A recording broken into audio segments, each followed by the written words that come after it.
Good evening भाई, सबको good evening.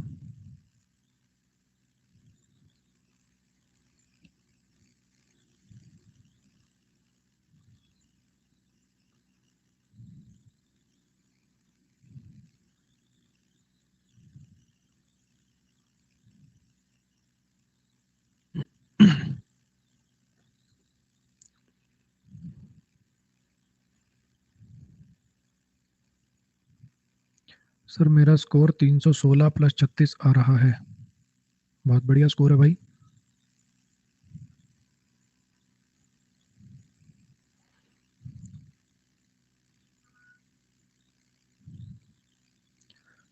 चलो जी, आ जाओ। कैसे हो सर? गला ठीक है क्या? पहले से काफ़ी इम्प्रूवमेंट है भाई। उम्मीद ये है कि आने वाले 5 दिन में एकदम 100% सही हो जाएगा।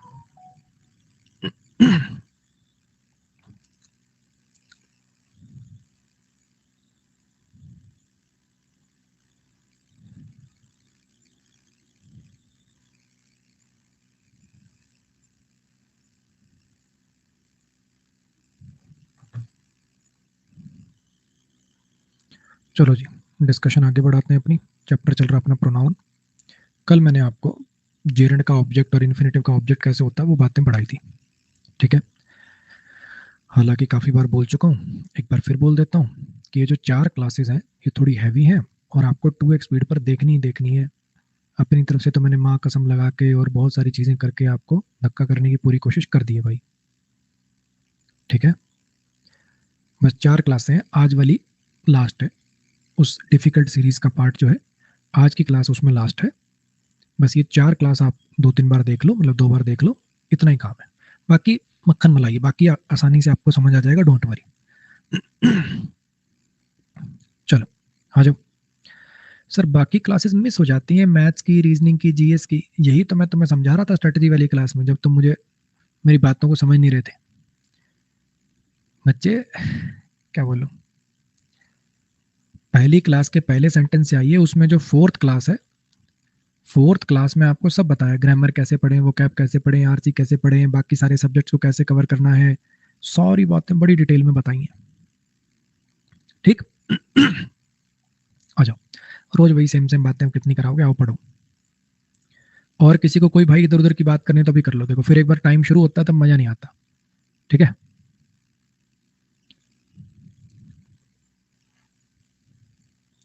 सर टाइम मैनेज नहीं हो पा रहा, सब्जेक्ट रह ही जाता है, इसलिए तो मैं कह रहा हूँ बच्चे, यूट्यूब की जगह चौन दुनिया से बाहर आ जाओ। ये 2 महीने में इंस्पेक्टर बने, 3 महीने में इंस्पेक्टर बने, इस दुनिया से बाहर आओगे तभी काम चलेगा। अगर आप एवरेज स्टूडेंट हैं और एसएससी की फील्ड में नए हैं, आप इस सिलेबस के पहले से जानकार नहीं है, तो आपको टोटल 8 महीने सिलेबस पूरे करने में लगेंगे, इससे कम में नहीं होगा। सीधी बात है ये। अच्छा लगे मानो, नहीं अच्छा लगे मेरी तरफ से 2 साल घूमते रहो, मुझे कोई फर्क नहीं पड़ता। प्यार प्रेम से बहुत बार समझा दिया है, आगे आपकी मर्जी है।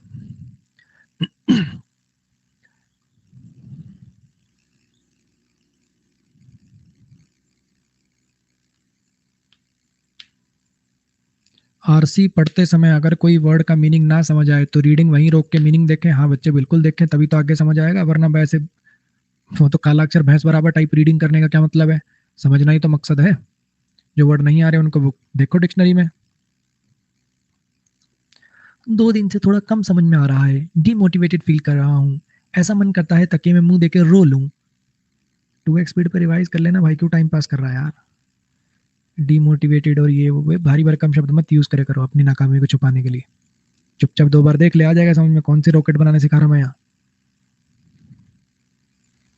सर याद करने में दिक्कत आती है, कोई टिप दे दीजिए ना। रात को 10 बादाम, मामरा बादाम 3,000 रुपए किलो वाले भिगो कर सोएं, सुबह छिलका उतार कर दूध में मिलाकर पिए। उतना बजट ना हो तो काले चने ले आए, 120 रुपए किलो, भिगो कर सुबह खाएं। और कुछ? चलो हो गया।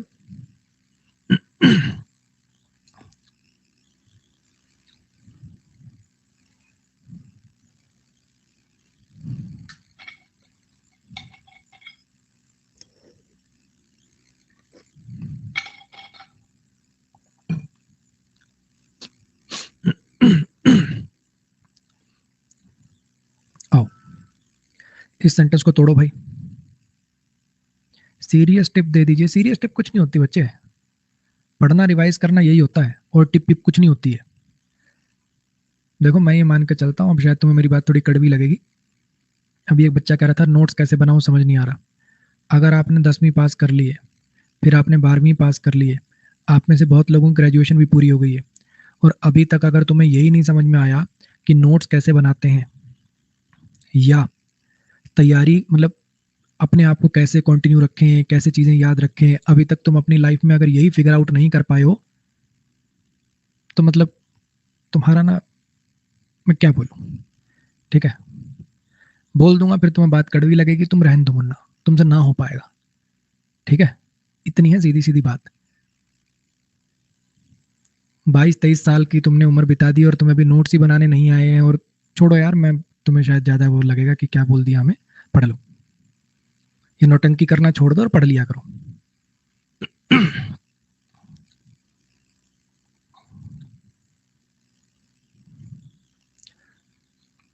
जिनको वाकई में नौकरी की ज़रूरत है ना, उन्हें किसी संदीप माहेश्वरी की ज़रूरत नहीं है।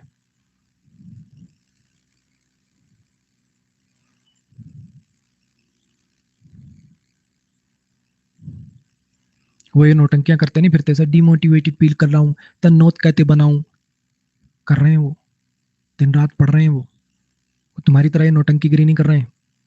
मुंह मत खुलवाओ, पढ़ लो, बस हो गया तुम्हारा। तोड़ो भाई इसको।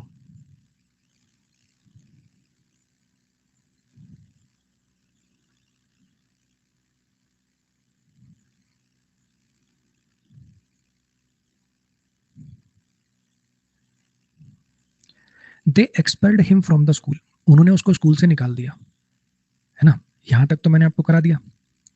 और बच्चे वो जो क्विज आती है ना आपकी, वो क्विज आगे हो गई होगी क्योंकि बीच में मैंने छुट्टी ले ली ना, क्विज आगे पीछे हो गई होंगी, वो क्विज अटेम्प्ट मत करो, छोड़ दो उसको। क्विज के चक्करों में मत पड़ो, वो क्विज आगे पीछे हो गई होंगी इसलिए आपसे नहीं हो रही, छोड़ दो उसको। आ जाओ।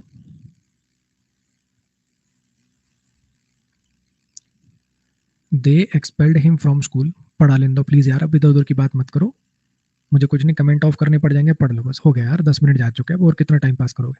आ जाओ पढ़ लो। दे एक्सपेल्ड हिम फ्रॉम स्कूल, उन्होंने उसको स्कूल से निकाल दिया।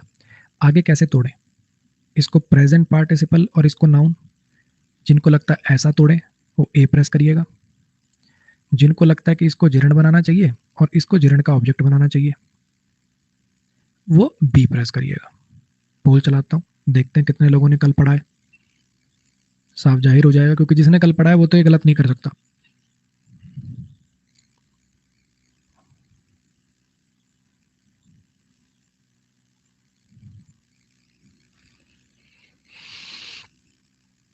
हाँ जी, उन्होंने उसे स्कूल से निकाल दिया, क्यों निकाल दिया, खिड़कियां तोड़ने के लिए, जो खिड़कियां तोड़ने का जो उसका एक्शन था उसके लिए उन्होंने उसे स्कूल से निकाल दिया।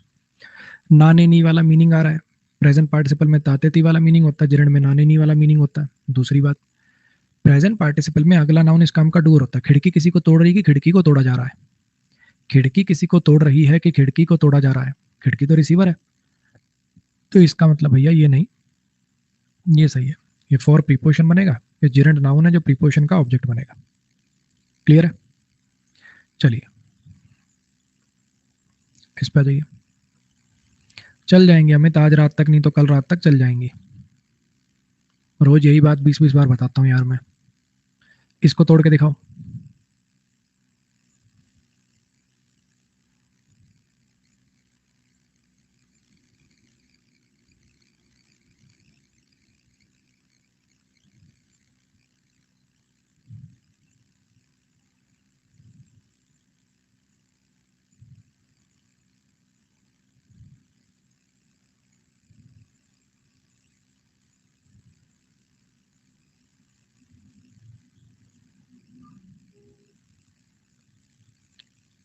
नंदनी पहले आप बताओ बच्चे, और कोई नहीं कमेंट करेगा, और कोई बच्चा कमेंट हा हा ही कुछ नहीं करेगा। फाइटिंग क्या है बच्चे बताओ, और थ्रोइंग क्या बताओ। अगर आप सही नहीं बता पाए या नंदनी आपका जवाब नहीं आया तो आपका सब्सक्रिप्शन खत्म हो जाएगा अभी 10 सेकंड में। जल्दी बताओ फाइटिंग क्या है और थ्रोइंग क्या है।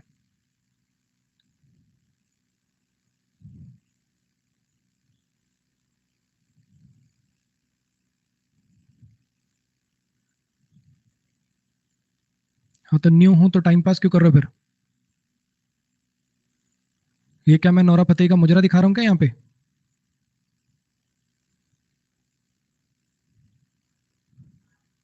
पहली क्लास के पहले सेंटेंस से चुपचाप पढ़ लीजिए। आप प्रोनाउन पढ़ाएंगे कि नहीं? जैसे तो टाइम पास चल रहा है। और किसी को डोज चाहिए हो तो भाई कर लो, फालतू कमेंट अभी कर लो। फ्लो मत खराब करो मेरा, बस बहुत हो गया। अब 13 मिनट निकाल दिए यार तुमने नौटंकी के चक्कर में। किसी को कोई बकवास करनी, किसी को कोई पढ़ने लिखने आए नहीं है जैसे।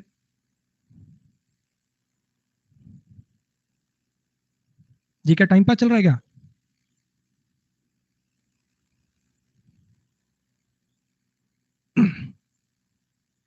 दे सब्जेक्ट है, पैसिफाइड वर्ब है। किसको पैसिफाई कर दिया? बुल्स को। तो ये ऑब्जेक्ट बन गया। कौन से बुल्स? लड़ते हुए बैल, जो एक नाउन के साथ लगकर उसकी विशेषता बताए, ताते ती वाला मीनिंग आए, जो उसका डूअर हो, प्रेजेंट पार्टिसिपल हो गया। उन्होंने लड़ते हुए बैलों को शांत कर दिया। कैसे शांत किया? उनके ऊपर पानी फेंक कर। उनके ऊपर पानी फेंक कर। अब ये थ्रोइंग वाटर को कैसे तोड़े? थ्रोइंग वाटर को कैसे तोड़े? थ्रोइंग को प्रेजेंट पार्टिसिपल वाले से तोड़े कि जिरंड वाले से तोड़े? उन्होंने लड़ते हुए बैलों को शांत कर दिया उनके ऊपर पानी फेंक कर। सर यहाँ तो ना तातेती वाला मीनिंग आया, ना नानेनी वाला मीनिंग आया। तो कोई बात नहीं, 3 तरीके बता रखे ना, और दिमाग लगा लो। अच्छा मुझे बताओ, वाटर किसी को थ्रो कर रहा है कि वाटर को थ्रो किया जा रहा है? वाटर डूअर है कि वाटर रिसीवर है? वाटर किसी को थ्रो कर रहा है कि वाटर को थ्रो किया गया? वाटर को थ्रो किया गया तो रिसीवर निकला। और दूसरी बात, थ्रोइंग ने कोई वाटर की विशेषता बताई क्या? नहीं। तो फिर समझ जाओ कि ये जिरंड है, नाउन है, प्रीपोजिशन का ऑब्जेक्ट है। और ये वाटर क्या है? ये ऑब्जेक्ट ऑफ जिरंड है। क्लियर हो गया? हाँ जी, इसको करिए।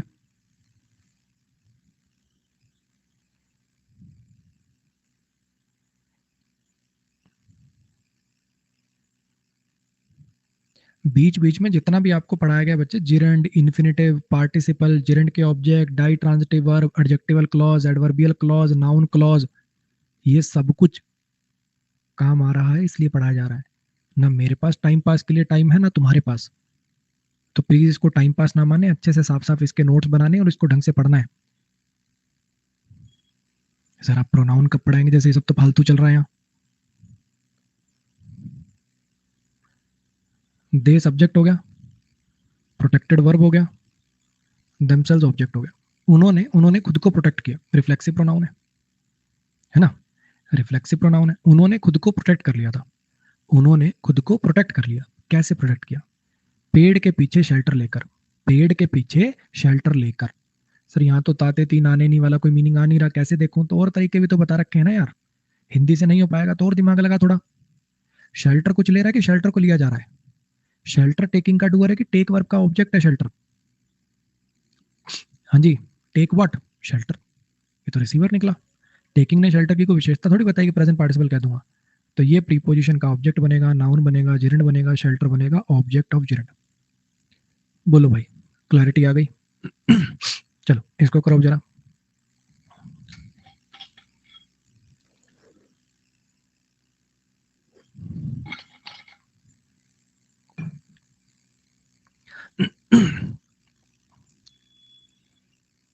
हाँ जी, दूसरों को ब्लेम करना अपनी असफलताओं के लिए राजेश की आदत है। हॉबी नहीं, हैबिट लिख लेना, आदत लिख लेना। हॉबी वो होती है जो फ्री टाइम में आप करते हो, हैबिट होती है आदत, हैबिट लिख लेना यार। दूसरों को ब्लेम करना अपनी असफलताओं के लिए राजेश की आदत है।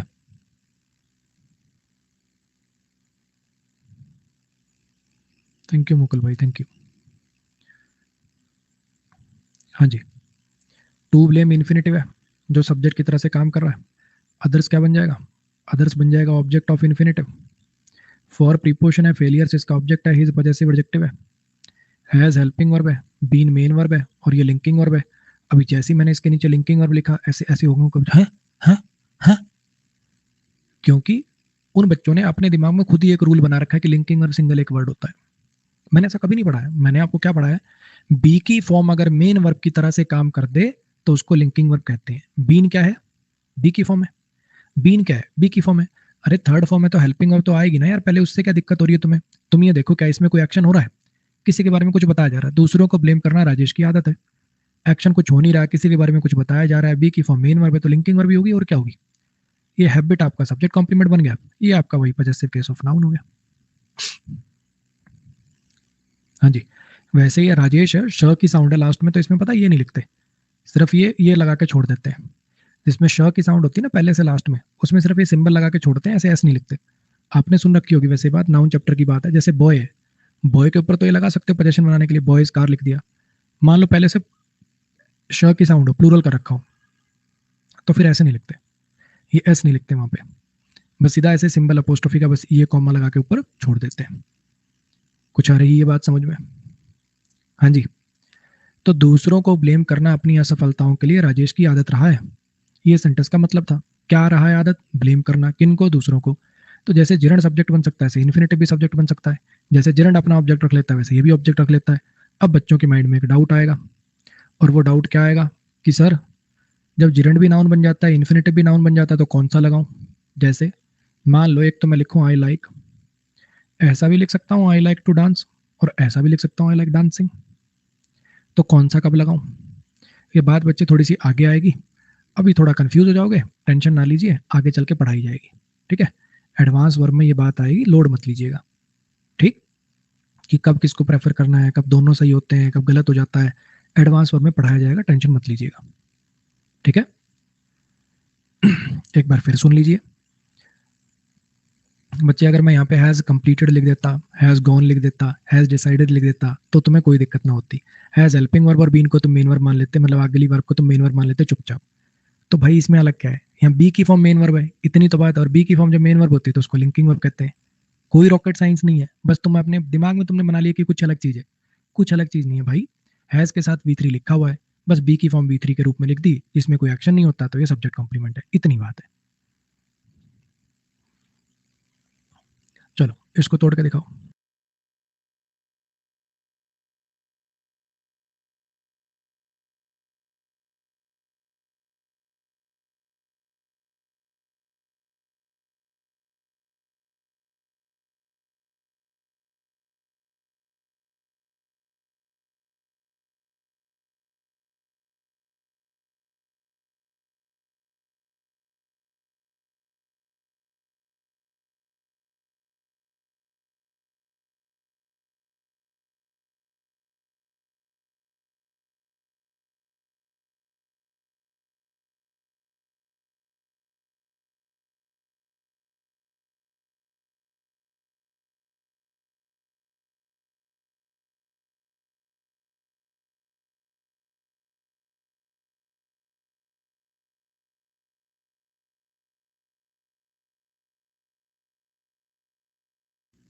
सॉरी भाई सॉरी, म्यूट रह गया था।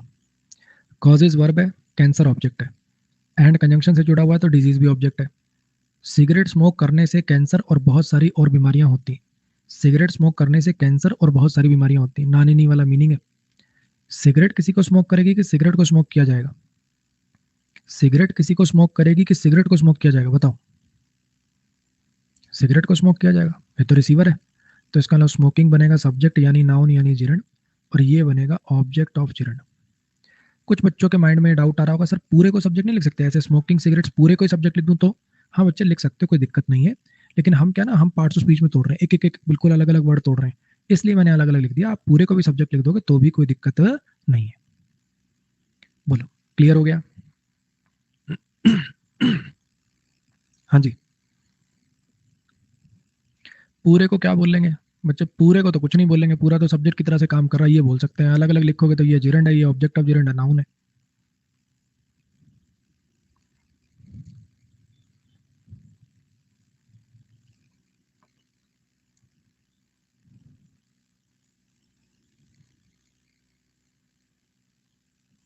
चलो जी, नेक्स्ट पर आ जाओ। थैंक यू सर, डाउट आते ही आप बोल देते हो। सुनोगे तो बच्चे आपको डाउट पूछने ही नहीं पड़ेंगे। तुम्हारे भाई बंधुओं ने पिछले 10 साल में जितना मुझसे पूछा है, मैं तुम्हारे बिना पूछे खुद ही बता दूंगा। आ जाओ। चलो मुझे एक बात बताओ,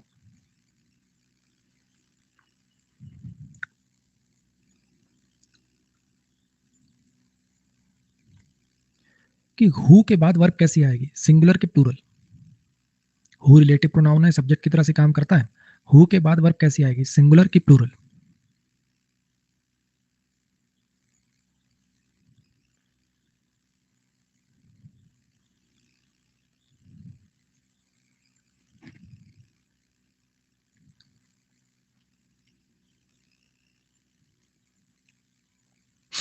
हाँ जी, बहुत बढ़िया। डिपेंड करेगा कि हु किसके लिए लगाया गया है, हाँ कि ना? डिपेंड करेगा हु किसके लिए लगाया गया। मान लो मैं ऐसा लिख दूं, मान लो मैं ऐसा लिख दूं, we met a boy, we met a boy who, who, अब आगे जो वर्ब आएगी वो सिंगुलर आएगी, ठीक है। We met a boy who was carrying, ऐसा कुछ करके, who was carrying a bag on his head, ऐसा कुछ करके। लेकिन अगर मैं कर दूं we met some boys, we met some boys who, who was की वर, इस बार वर। तो कहने का मतलब ये है कि ये जो हु है, विच है, दैट है। होम तो देखो ऑब्जेक्टिव केस होता है, तो उसके बाद तो क्या ही वर्ब आएगी।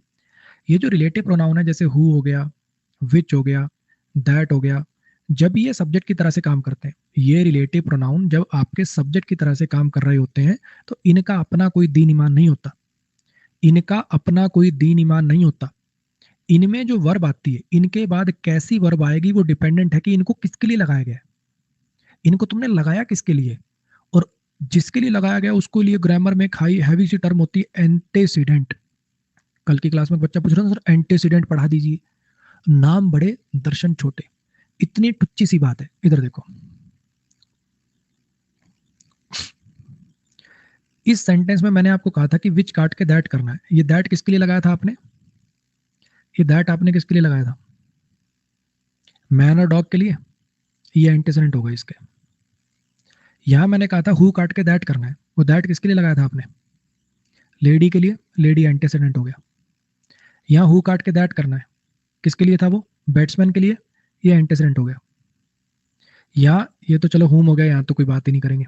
वैसे भी एंटीसेडेंट तो ये भी कहलाएगा, देखो इसके अकॉर्डिंग वर्ब नहीं आ रही वो बात हो रहा है, लेकिन अगर यहाँ पे होम करवाया ना मैंने, ये होम किसके लिए लिखा है, स्टूडेंट्स के लिए, तो वो इसका एंटीसेडेंट हो गया। कुल मिला के इतनी सी बात है, रिलेटिव प्रोनाउन जिसके लिए लिखा जाता है ना, रिलेटिव प्रोनाउन जिस नाउन के लिए लिखा जाता है वो एंटीसेडेंट होता है, इतनी सी बात है। ये आपने, मैंने कहा कि यहाँ पे हु लगाना है, एरर तो ये था, ये हु किसके लिए लिखा था आपने, बॉय के लिए, तो ये एंटीसेडेंट हो गया। नाम बहुत बड़ा है, बात एकदम टुच्ची सी है। बोलो भाई, क्लियर हुआ? कुछ नहीं है एंटीसेडेंट, रिलेटिव प्रोनाउन जिसको रेफर करने के लिए लगाया जाता है, रिलेटिव प्रोनाउन जिसको रेफर करने के लिए लगाया जाता है उसको एंटीसेडेंट कहते हैं, बस बात इतनी सी। रिलेटिव प्रोनाउन जिसको रेफर करने के लिए लगाया जाता है उसको एंटीसेडेंट कहते हैं। और रिलेटिव प्रोनाउन का अपना कोई नंबर जेंडर नहीं होता। हु लड़के के लिए भी लग सकता है, लड़की के लिए भी लग सकता है, सिंगुलर के लिए भी लग सकता है, प्लूरल के लिए भी लग सकता है। रिलेटिव प्रोनाउन का अपना कोई दीन ईमान नहीं है। रिलेटिव प्रोनाउन मेल है, फीमेल है, सिंगुलर है, प्लूरल है, ये निर्धारित होगा कि वो रिलेटिव प्रोनाउन आपने लगाया किसके लिए है। बोलो, इतनी बात समझ में आई? इस कॉन्सेप्ट पर बेस्ड कुछ सवाल देखिए। अब जैसे ये सेंटेंस है, ठीक है, अब यहाँ पे हु के बाद वर्ब सिंगुलर आएगी कि प्लूरल आएगी, इस बात पर निर्भर है कि हु किसके लिए लिखा गया है। खुद से पढ़िए एक बार, आप सोचिए, फिर मैं कराता हूँ, करो ट्राई।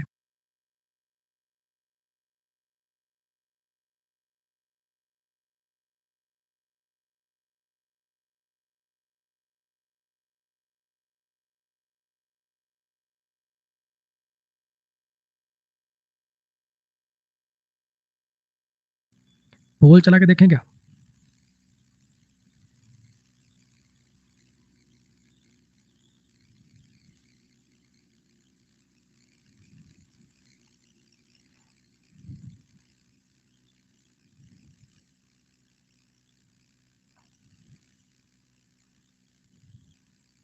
चलो देखो जरा, सुनो अब ध्यान से, थोड़ा सोचो, पढ़ो एक बार क्या लिखा हुआ है, एक बार इसको पढ़ना, मीनिंग क्या, एक बार पढ़ना। सहवाग ऐसे बल्लेबाजों में से एक है, सहवाग ऐसे बल्लेबाजों में से एक है जिन्होंने 8,000 से ज्यादा रन मार रखे हैं। 8,000 से ज्यादा रन मारने वाला सिर्फ सहवाग ही है क्या, और नहीं है कोई? है, बताओ। ये जो आगे तुमने बात लिखी है, ये सिर्फ सहवाग के लिए वैलिड है कि इन बल्लेबाजों के लिए वैलिड है? सहवाग ऐसे बल्लेबाजों में से एक है, सहवाग ऐसे बल्लेबाजों में से एक है जिन्होंने 8,000 से ज्यादा रन मार रखे।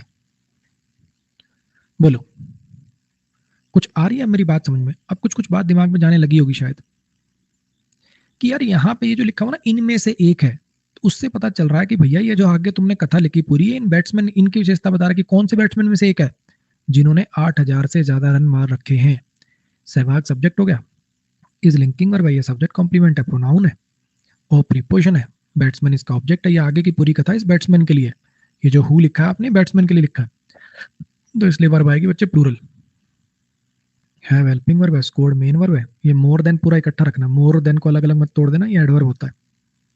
मोर देन एडवर्ब की तरह से काम करेगा। ये न्यूमरल एडजेक्टिव है, आपका कार्डिनल है, और रन्स जो है स्कोर्ड वर्ब का ऑब्जेक्ट है। ये बनेगा ऐसे। इसमें पता है सिंगुलर कब आता, इसमें सिंगुलर कब आता जब कोई ऐसी बात लिखी होती, मान लो ऐसे होता Sehwag is the batsman, Sehwag is the batsman, Sehwag वो बैट्समैन है who has played most number of matches with Sachin. ये ऐसी कोई बात लिखी होती जिसने सबसे ज्यादा ओपनिंग करी है सचिन के साथ, फिर वो तो सिर्फ सहवाग ही हुआ है कि ना। सहवाग वो बैट्समैन है जिसने सबसे ज्यादा ओपनिंग करी है सचिन के साथ। मान लो ऐसा कोई, मुझे एक्जैक्टली पता नहीं है कि सहवाग ने करी किसने करी है, ऐसी कोई बात जो सिर्फ सहवाग के लिए वैलिड हो, तब आ जाता। बोलो, क्लियर हुआ? इसके बारे में सोचो। चलो,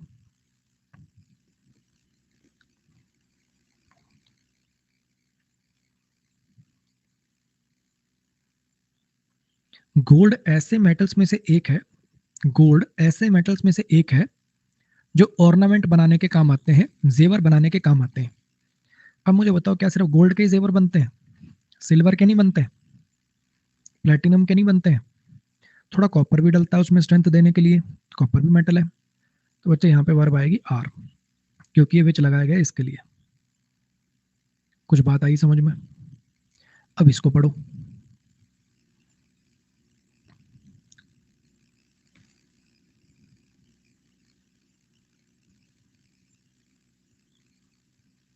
मरकरी मेटल्स में से इकलौता है, मरकरी मेटल्स में से इकलौता है जो रूम टेम्परेचर पर लिक्विड होता है। मेटल्स में से ना मरकरी इकलौता है, रूम टेम्परेचर पर लिक्विड होना, ये बात सिर्फ मरकरी के लिए है, तो यहाँ पे इज आएगा। यानी ये जो दैट है लिखा भले ही दूर है, क्योंकि और कोई स्ट्रक्चर पॉसिबल नहीं था, लिखा भले ही दूर है, लेकिन ये दैट यहाँ मेटल्स के लिए नहीं, दैट यहाँ मरकरी को रेफर कर रहा है। अब या तो इस बात को समझ के कर लो, या तो इस बात को समझ के कर लो, नहीं तो मैं आपको देखो बता देता हूँ, किताबों में चेक कर लेना, ऐसे ही रटा रखा होता है। Relative pronoun takes verb according to the noun preceding it. Relative pronoun verb लेता है अपने से पहले आए नाउन के अनुसार, यानी रिलेटिव प्रोनाउन जब भी आए इससे पिछला नाउन चेक कर लिया करो और उसके अनुसार वर्ब लगा दिया करो। ठीक है, बात तो ठीक है, लेकिन एक बात बताओ, यहाँ हु से पहले प्लूरल था, वर्ब प्लूरल आ गई। यहाँ विच से पहले प्लूरल था, वर्ब प्लूरल आ गई। यहाँ दैट से पहले प्लूरल था लेकिन सिंगुलर आ गई। फिर नीचे स्टार मार्क करके लिखेगा exception of this rule, if the word only one and only are used, if the word only is used then use singular verb. तो इतनी जगह रटने की बजाय तुम्हें नहीं लग रहा कि मैं इसको पढ़ के कर सकता हूँ, थोड़ा दिमाग लगा के कर सकता हूँ? बताओ। हाँ जी शिवम, बच्चे कल भी आपको बोला था, आप पूरा बैच कर रहे हो बच्चे डिस्टर्ब। ठीक है, हाँ बच्चे मैंने बोला था रिलेटिव प्रोनाउन अपने साथ वाले के लिए आता है, रिलेटिव प्रोनाउन अपने साथ वाले के लिए आता है, लेकिन यही बात तो पढ़ा रहा हूँ कि ये रट्टे सब छोड़ दे, आगे की बात पढ़ ले। स्ट्रक्चर वैसे साथ लिखना पॉसिबल नहीं था, तो कई बार दूर भी लिख दिया जाता है। ये भाई पिछला बैच लगा के कर रहा, देखो तुम्हारा बैच डिस्टर्ब। अब ये दे दिया मैंने इसको लास्ट वार्निंग, दोबारा मुझे ये हरकत करता हुआ नजर आया, तुम्हें टेंशन लेने की जरूरत नहीं है, भाई की छुट्टी कर दी जाएगी।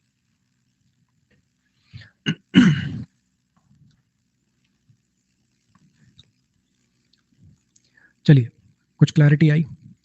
तो सीधी सी बात यह है, फिर से देखिए क्या कॉन्सेप्ट पढ़ाया मैंने आपको, कि रिलेटिव प्रोनाउन का अपना कोई दीन ईमान, अपना कोई नंबर जेंडर नहीं होता। हमें चेक करना होता है कि रिलेटिव प्रोनाउन में जो बात आपने लिखी है, रिलेटिव प्रोनाउन किसके लिए लिखी है। सहवाग ऐसे बल्लेबाजों में से एक है जिन्होंने 8,000 से ज्यादा रन मारे, यानी 8,000 से ज्यादा रन मार के आप इन बल्लेबाजों के बारे में कुछ बताना चाहते हो, कैसे बल्लेबाजों में से एक है जिन्होंने 8,000 से ज्यादा रन मारे। गोल्ड ऐसे मेटल्स में से एक है जो ज्वेलरी बनाने काम आते हैं, ऑर्नामेंट बनाने काम आते हैं। तो आप ये बात लिख के मेटल्स के बारे में बताना चाहते हो, कौन से मेटल में से एक है? ऐसे मेटल्स में से एक है। यहाँ पे आपने लिखा मरकरी इकलौता है मेटल्स में से, मरकरी ना मेटल्स में से इकलौता है जो लिक्विड होता है रूम टेम्परेचर पर। अब ये बात सब मेटल्स के लिए तो हो नहीं सकती। 99% हम कोशिश यही करते हैं कि रिलेटिव प्रोनाउन जिसके लिए लिखा ना होता उसके साथ लिखते हैं, है ना। रिलेटिव प्रोनाउन को साथ लिखते हैं, लेकिन कई बार ये स्ट्रक्चर पॉसिबल नहीं हो पाता। फिर हमें अपना थोड़ा दिमाग लगाना पड़ता है कि किसके लिए लिखा है मैंने। अब पढ़ती पता चल रहा है रूम टेम्परेचर पर लिक्विड तो सिर्फ मरकरी होता, बाकी को मेटल तो होता नहीं। तो ये रेफर कर रहा है मरकरी को, इसलिए वर्ब आएगी सिंगुलर। अब इस पे एक टाइप का सवाल और आता है। एक ना, आपने देखे होंगे अगर कभी पेपर उठा के देखा, तो एक तो आते हैं ग्रामर में एरर, ठीक है। ए बी सी डी ऐसे पार्ट दिए होते हैं, पूछता है कौन से पार्ट में एरर है। एक होते हैं सेंटेंस इंप्रूवमेंट। उसमें क्या होता है, ऊपर एक सेंटेंस दिया होता है, उसका कुछ भाग अंडरलाइन कर देते हैं, ठीक। और पूछता है कि इसकी इंप्रूवमेंट क्या हो सकती है। इसका देखो, इस पोर्शन का नाम सेंटेंस करेक्शन नहीं, सेंटेंस इंप्रूवमेंट है। मतलब पता क्या है कि अगर ये गलत है तो सही करना ही है, लेकिन अगर मान लो ये सही है और इससे कोई बेटर तरीका है उस सेंटेंस को लिखने का, इससे बेहतर कोई तरीका है, कोई छोटा तरीका है, कोई कंसाइज तरीका है, तो भी चेंज करना होता है। आप अगर 10 सेंटेंस इंप्रूवमेंट के सवाल लगाएंगे ना, तो उसमें से आपको एक दो ऐसे जरूर मिल जाएंगे जिसमें ऊपर वाला सेंटेंस भी ठीक था, लेकिन फिर भी कुछ चेंज करवा लिया। अब एक बात बताओ, जैसे ये सेंटेंस आया, ठीक है, मान लो ऐसे ये सेंटेंस है, यही सेम सेंटेंस और इजी लिखा हो, एरर का नहीं है, ये सेंटेंस इंप्रूवमेंट का सेंटेंस हो, सेंटेंस इंप्रूवमेंट का सवाल हो, इजी लिखा हुआ है और इतना पार्ट अंडरलाइन कर दे मान लो, तो तुम्हें इसको पहली नजर में देख कैसे लग रहा है, बिना मतलब की फजीत कर रखी है, मेटल्स में से इकलौता, सीधा लिख देना mercury is the only metal. बताओ, सीधा नहीं लिख दे mercury is the only metal, ये क्या कर रखा है, मेटल्स में से इकलौता है, ये क्या बात है, सीधा लिख मरकरी इकलौता मेटल है जो ये होता है। बोलो भाई, समझ में आया। ये बिना मतलब का सिलेक्शन करना फिर ओनली वन लिखना, क्या मतलब बना इस बात का। ग्रामेटिकली गलत नहीं है, चल जाएगा, एरर नहीं है इसमें कोई, लेकिन ये है सेंटेंस इंप्रूवमेंट।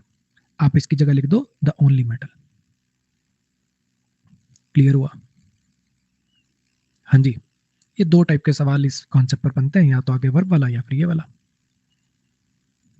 क्लियर हो गया। चलो, अब अपन पढ़ेंगे रिलेटिव प्रोनाउन वट। लेकिन वट रिलेटिव प्रोनाउन को पढ़ने के लिए आपको दैट पे कमांड बनानी पड़ेगी पहले। देखो, ये जो वर्ड है दैट, ये बहुत कुछ बनता है इंग्लिश में। याद है दैट डेमोन्स्ट्रेटिव एडजेक्टिव बन सकता है, that boy, that girl, that car बन सकता है। बोलो। अच्छा, ये जो दैट है ये डेमोन्स्ट्रेटिव प्रोनाउन भी बन सकता है, कुछ याद है। दैट इज माई कार, है ना। The air of Delhi is more polluted than that of Mumbai, याद आ रहा है। ये ना यार सिर्फ कंजंक्शन भी बन सकता है। याद है दैट का मतलब जो की निकलता है, I know that, he said that. और दैट रिलेटिव प्रोनाउन भी बन सकता है, यानी प्रोनाउन प्लस कंजंक्शन भी बन सकता है। बोलो, अरे सारी बातें याद आ रही हैं क्या। दैट डेमोन्स्ट्रेटिव एडजेक्टिव भी हो सकता है, डेमोन्स्ट्रेटिव प्रोनाउन भी हो सकता है, सिर्फ कंजंक्शन भी हो सकता है, या फिर रिलेटिव प्रोनाउन भी हो सकता है। रिलेटिव प्रोनाउन मतलब प्रोनाउन प्लस कंजंक्शन। अगर आपने सारी अब तक की क्लासेस बड़े ध्यान से लगाई हैं, तो मुझे लगता है आप बड़े आसानी से पहचान दोगे, आपको कोई दिक्कत नहीं आएगी। सिंपल सा इनमें कंफ्यूजन हो सकता है, वो भी बिल्कुल आसान है। देखो यार, यहाँ पे इसकी हिंदी होती की, जब ये कंजंक्शन होता है ना, इसकी हिंदी होती की। और रिलेटिव प्रोनाउन की हिंदी होती है जो, जैसा, जिसने, क्योंकि ये एडजेक्टिवल क्लॉज बनाते हैं ना, जिन्होंने ये किया, है ना। जिन्होंने ये किया, जिसने मुझे बोला, जो वहां गया था, इस टाइप से। हाँ कि ना। और दूसरी बात, ये सिर्फ कंजंक्शन होगा और ये रिलेटिव प्रोनाउन है तो प्रोनाउन वाली काम भी करेगा, है ना, यानी सब्जेक्ट ऑब्जेक्ट भी बनेगा। चलो, एक भी बच्चा कमेंट नहीं करेगा, वरना हाथ की हाथ ब्लॉक दिया जाएगा गिफ्ट में, वरना हाथ की हाथ ब्लॉक दिया जाएगा गिफ्ट में। इनमें बहुत जगह दैट आ रहा है और आपको यही बताना है कि कौन सा दैट क्या काम कर रहा है, आपको इनको तोड़ना है, इन सेंटेंसेस की धज्जियां उड़ानी है आपको। ब्रेक करिए, 3 मिनट का समय है। जो भी बच्चा आंसर कमेंट करके फुकरापंथी करेगा, आज उसको परिणाम स्वरूप बोलूंगा नहीं, ब्लॉक पहले करूंगा।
Last 1 minute. अनुज राहुल, क्या बात, उंगलियों के कीड़े मर नहीं रहे क्या? कुछ टाइपिंग किए बिना मजा नहीं आ रहा? 2 मिनट ये डी डन नहीं लिखोगे तो कुछ घट जाएगा? जो डी डन लिखेगा ना सबसे पहले उसी से पूछूंगा और गलत होते ही ब्लॉक मारूंगा। ठीक है अनुज, दोबारा रिवाइज कर ले, सोच ले। अनुज राहुल, तुमसे ही पूछा जाएगा और तुम गलत बताए तो सब्सक्रिप्शन गया समझो।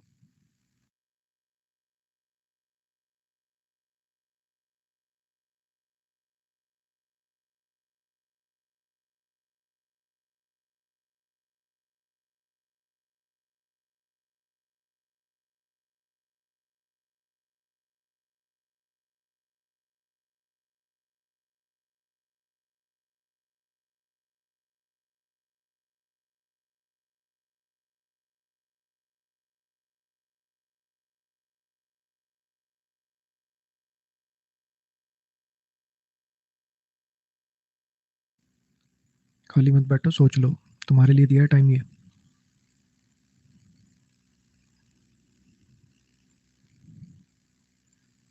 राहुल, अनुज और अमित से पूछा जाएगा और आज कितना मजा आएगा, इंतजार करिए बस 30 सेकंड और।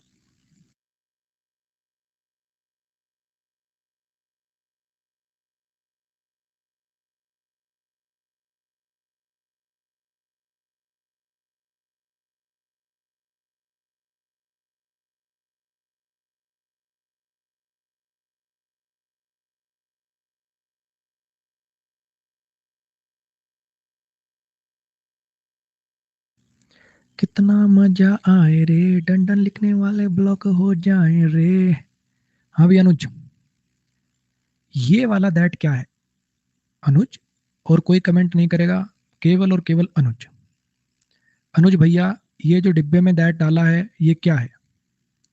Demonstrative pronoun. तो अनुज की जान छूट गई है। अगला नंबर है राहुल भैया का। राहुल ही था ना? हाँ। अगला नंबर है राहुल भैया का। राहुल भैया, ये वाला दैट क्या है?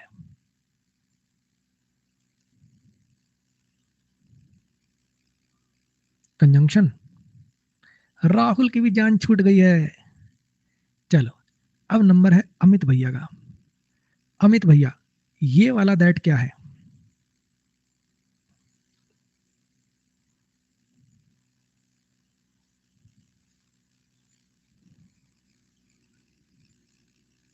अमित को धक धक होती हुई थोड़ा समय लग रहा है।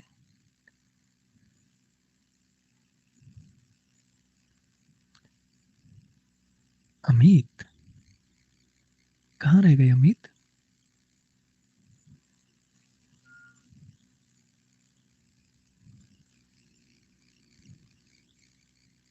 कौन सा वाला अमित था? यही अमित था जिसने लिखा था सर हो गया। अमित, तुमसे पहले 4 लोगों ने आंसर दे दिया, आज तो बच गए मुन्ना तुम।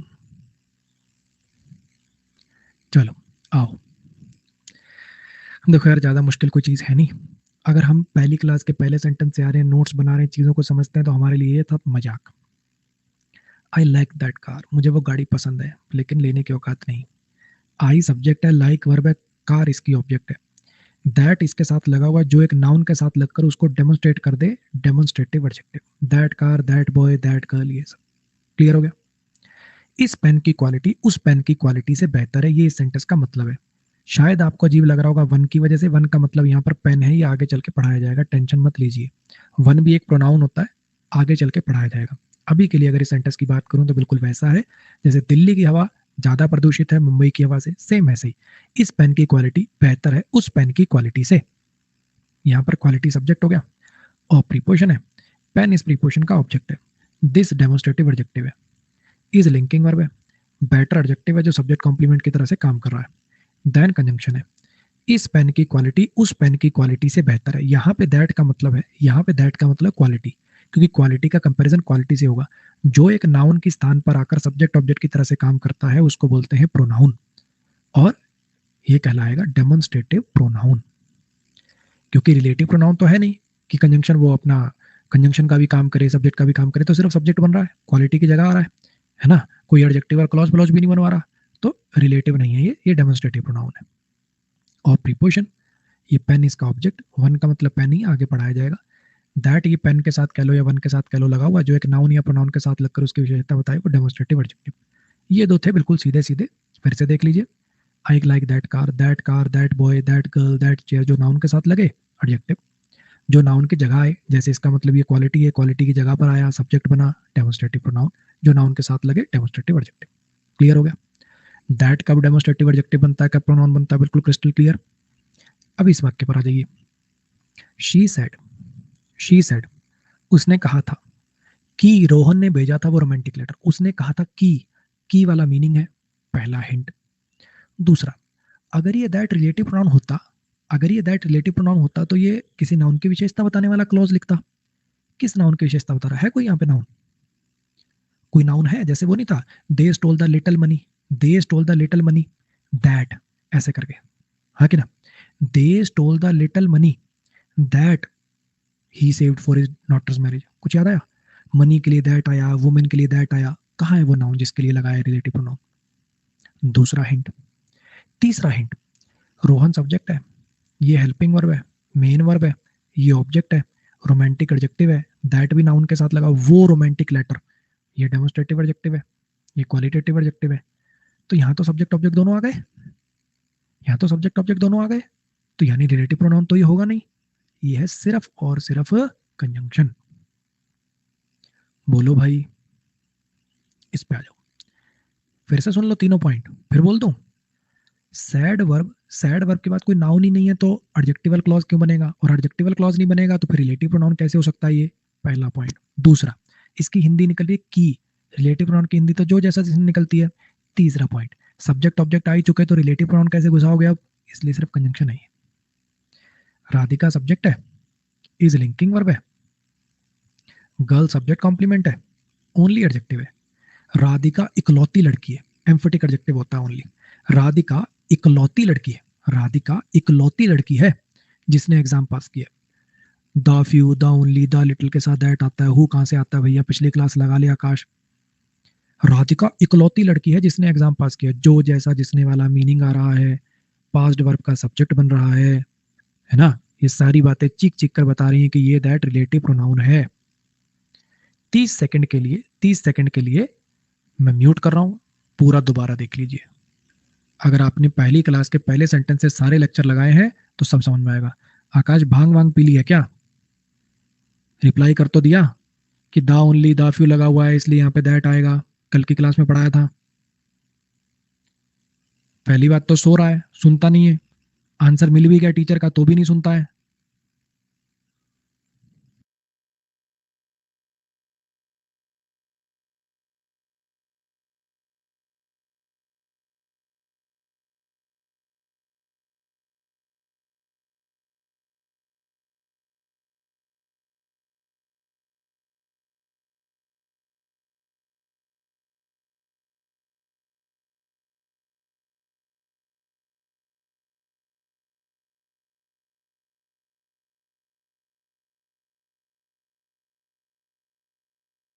आशा बच्चे, प्रोफाइल पर जाकर मत चलाइए, अगर आपके पास प्लस सब्सक्रिप्शन है तो लिंक मैंने पिन कर रखा ऊपर, इस लिंक पे जाएंगे सारे बैचेस के लिंक मिल जाएंगे, यहाँ से चला लो।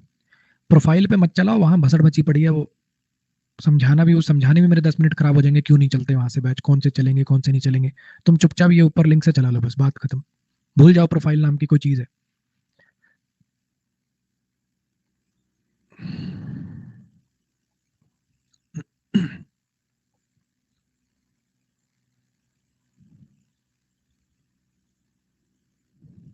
हाँ जी,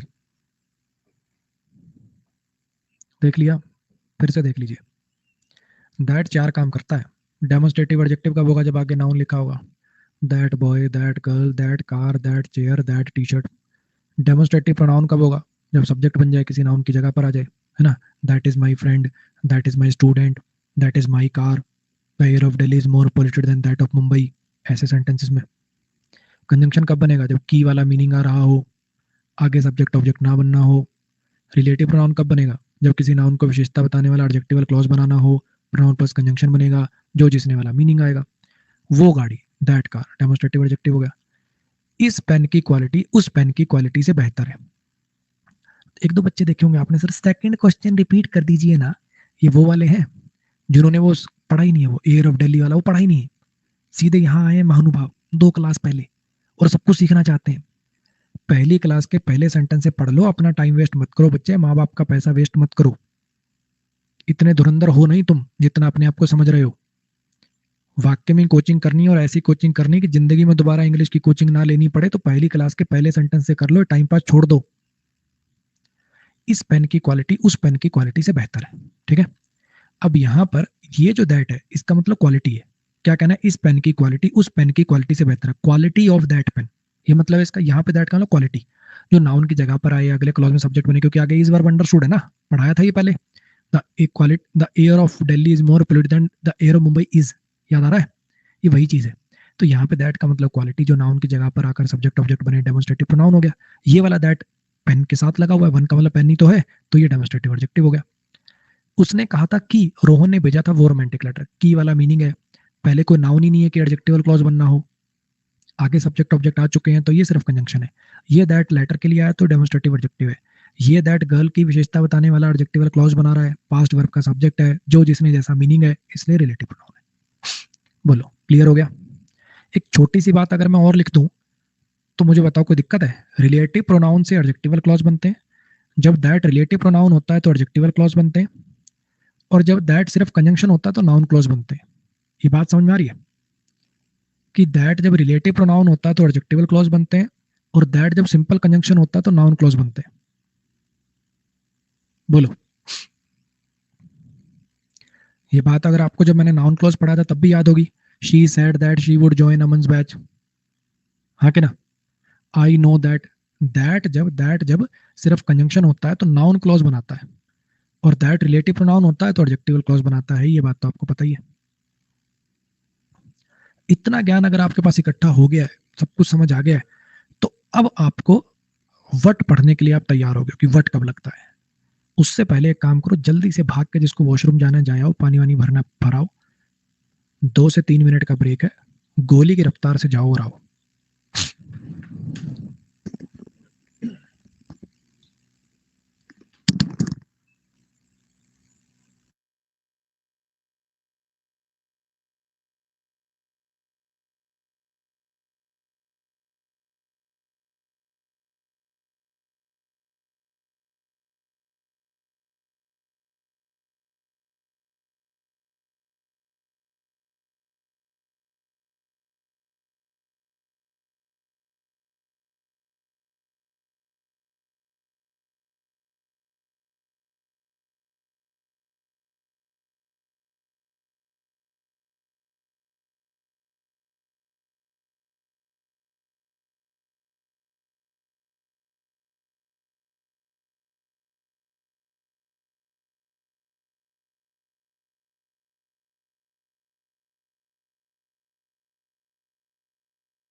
रवि कह रहा है सर कल की छुट्टी प्लीज। क्यों रवि? क्यों भाई? कल क्या है ऐसा?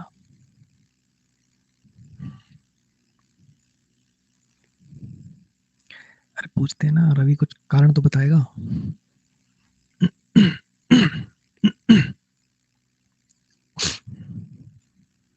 छुट्टी क्यों? पिछला वाला कंप्लीट करना है ना, तो छोड़ा क्यों? पहले क्यों ना किया? अब तेरी नालायकी का परिणाम पूरा बैच थोड़ी भुगतेगा। है? परसों मिलेगी छुट्टी अपने टाइम पर। ठीक है, आ जाओ।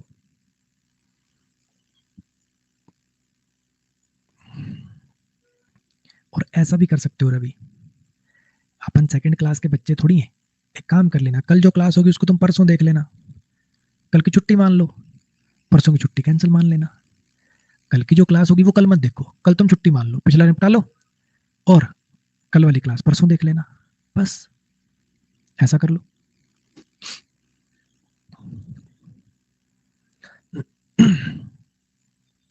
आ जाओ। सर एडवांस मैथ में अरिथमेटिक और ये एक साथ करें कि अलग अलग? जितना तुम्हारे बस का हो। तुमसे दोनों साथ चलते हो साथ चलाओ, ना चलते हो एक एक चलाओ। चलो आ जाओ। तो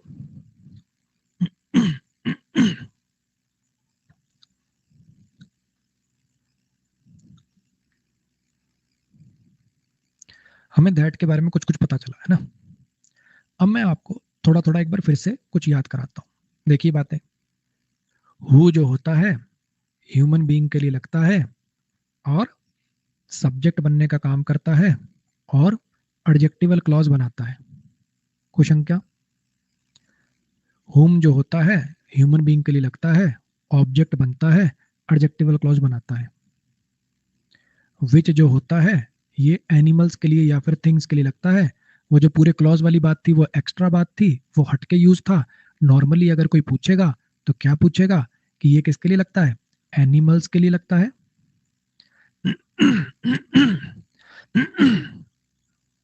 एनिमल्स के लिए लगता है या थिंग्स के लिए लगता है। ठीक है।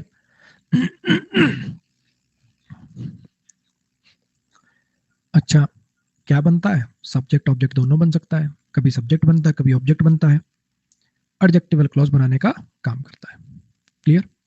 अगर कोई पूछे दैट क्या करता है, ये भी सबके लिए लग जाता है। इसमें सब कुछ आ गए, ह्यूमन बींग्स भी आ गए, एनिमल्स भी आ गए, थिंग्स भी आ गए, सबके लिए आ सकता है। ये क्या बनता है? सब्जेक्ट ऑब्जेक्ट बनता है और एडजेक्टिवल क्लॉज बनाने के काम आता है।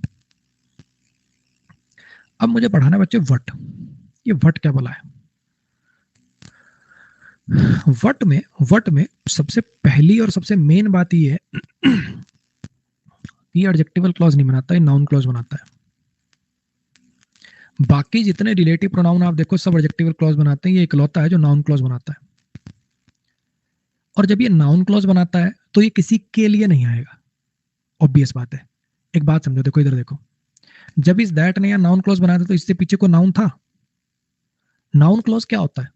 जो सब्जेक्ट ऑब्जेक्ट की तरह से काम करे वही तो नाउन क्लॉज होता है। अब इस वर्ब के बाद ऑब्जेक्ट चाहिए, इसीलिए तो नाउन क्लॉज लगाया। यहां कोई नाउन है इससे पीछे? इसको खुद को ही नाउन का काम करना है तो इससे पीछे नाउन कैसे होगा बताओ? नाउन क्लॉज जब लगता है तो उसके पीछे नाउन थोड़ी होगा। नाउन क्लॉज तो खुद ही नाउन बनता है ना। इसीलिए इसीलिए किताबों में लिखा होता है कि वट का कोई एंटेसिडेंट नहीं होता। वट का कोई एंटेसिडेंट नहीं होता। क्यों होगा वट का एंटेसिडेंट जब वट खुद ही नाउन क्लॉज बनाता है? तो इसका कोई एंटेसिडेंट, यानी ये किसी के लिए नहीं आता। ऐसा नहीं कि ह्यूमन बीइंग के लिए, एनिमल के लिए, थिंग के लिए, इसका कोई एंटेसिडेंट होता ही नहीं है। ये अगले क्लॉज में सब्जेक्ट ऑब्जेक्ट बन सकता है, हाँ, क्योंकि प्रोनाउन है। ये बातें सारी और अच्छी समझ में आएंगी, ये बातें सारी और अच्छी समझ में आएंगी सेंटेंस के थ्रू। अभी के लिए अगर मैं आपसे एक मोटी मोटी बात पूछूं तो इतनी बात तो मुझे लगता है हर बच्चे को समझ आई होगी कि जो हु होता है, होम होता है, विच होता है, और ये जो दैट होता है रिलेटिव प्रोनाउन वाला, ये बनाते हैं एडजेक्टिवल क्लॉज। ये किसी नाउन की विशेषता बताने वाले क्लॉज बनाते हैं। ठीक। अच्छा, और नाउन क्लॉज की अगर मैं बात करूं, नाउन क्लॉज कौन बनाता है? तो नाउन क्लॉज मैंने आपको पढ़ाया, ये दो वर्ड बनाते हैं, या तो वट बनाता है या वो दैट था ना, सिंपल कंजंक्शन वाला, की मीनिंग वाला, ये नाउन क्लॉज बनाते हैं। ठीक है। इतनी मुझे लगता है बात आपको बेसिक सी समझ आ रही होगी कि मान लो जैसे एक सेंटेंस है, उसमें सब्जेक्ट आया, वर्ब आया, ऑब्जेक्ट आया, यहां कौन सा क्लॉज अब पुट होगा बताना, नाउन क्लॉज की एडजेक्टिवल क्लॉज? सब्जेक्ट आ चुका है, वर्ब है, ऑब्जेक्ट है, यहां पुट होगा एक क्लॉज, तो वो कौन सा क्लॉज होगा? ऑब्वियस बात है, जब सब्जेक्ट ऑब्जेक्ट आ गए तो अब नाउन को क्या धर के चाटोगे, तो ऑब्वियस बात है एडजेक्टिवल क्लॉज पुट होगा इसकी विशेषता बताने के लिए। अच्छा, और अगर ऐसा हो सब्जेक्ट हो, वर्ब हो और आगे कोई नाउन ना हो, अब यहां पे कौन सा क्लॉज पुट होगा बताना? जब नाउन ही नहीं है तो एडजेक्टिवल क्लॉज कैसे पुट होगा? यहाँ नाउन क्लॉज पुट होगा। ये कॉमन सेंस है आपके पास? इतनी कॉमन सेंस है आपके पास कि ऑब्वियस बात है कि अगर सब्जेक्ट वर्ब ऑब्जेक्ट, अगर ऑब्जेक्ट आ गया यानी यहाँ पे नाउन लिखा हुआ है, तो नाउन के साथ तो नाउन क्लॉज लिखेंगे नहीं। नाउन के साथ अगर यहाँ नाउन है तो एडजेक्टिवल क्लॉज, नाउन नहीं है तो ऑब्वियस बात है जब नाउन ही नहीं है तो एडजेक्टिवल क्लॉज क्यों, तो यहाँ नाउन क्लॉज। कॉमन सेंस की बात है, बिल्कुल बेसिक। हाँ, एडवर्बियल आ सकता है बच्चे, लेकिन अभी नाउन और एडजेक्टिव में से पूछ रहा हूँ ना, अभी तो सिर्फ नाउन और एडजेक्टिवल में से पूछ रहा हूँ, एडवर्बियल की तो अभी बात ही नहीं कर रहा मैं। अभी तो सिर्फ, क्योंकि दो ही तो है, या तो एडजेक्टिवल क्लॉज बनाते हैं या नाउन क्लॉज बनाते हैं, तो अभी तो मुझे इन्हीं दोनों की बात करनी है। इन दोनों में से कोई एडवर्बियल क्लॉज तो बनाता नहीं कि उसकी मैं अभी से भड़क लूं।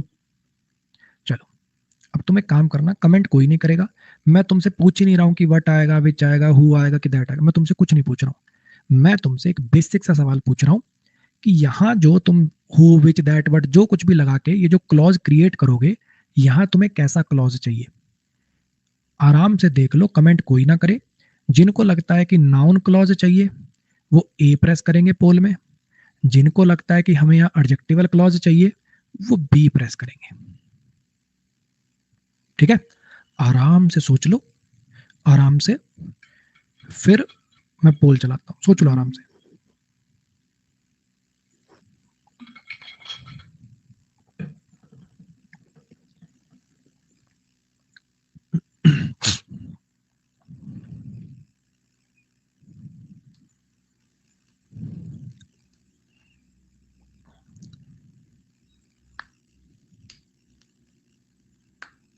मैं कह रहा हूं बच्चे पोल चलाऊंगा। इतनी क्या उंगलियों में कीड़े पीटे हैं यार तुम्हारे, कोई दिमाग विमाग में फर्क है क्या? है कि 5-6 हजार रुपए में सब्सक्रिप्शन लिया तो 5-6 हजार कमेंट किए बिना कीड़े मरेंगे नहीं तुम्हारे? कतई दिमाग से पैदल हो क्या भाई, अनपढ़ हो क्या? सुनता नहीं तुम्हें? नहीं, अनपढ़ हो, अंगूठा टेक हो, बहरे हो तो बताओ, कतई पैदल है बताओ। मैं कह रहा हूं कमेंट मत करो। माँ बाप ने अच्छा भला स्कूल भेजा, 2 अक्षर पढ़ने सिखाए, तुम्हें मतलब नहीं समझ आता जो मैं बोल रहा हूँ? कमेंट नहीं करना है, ये समझ नहीं आता तुम्हें? हद है भाई। सोच लो, फिर मत कहना टाइम नहीं दिया, क्योंकि जब मैं कराऊंगा तो बहुत अंदर से बेइज्जती महसूस होगी, अरे यार ये तो ऑब्वियस ही था, सब सब दिख रहा था।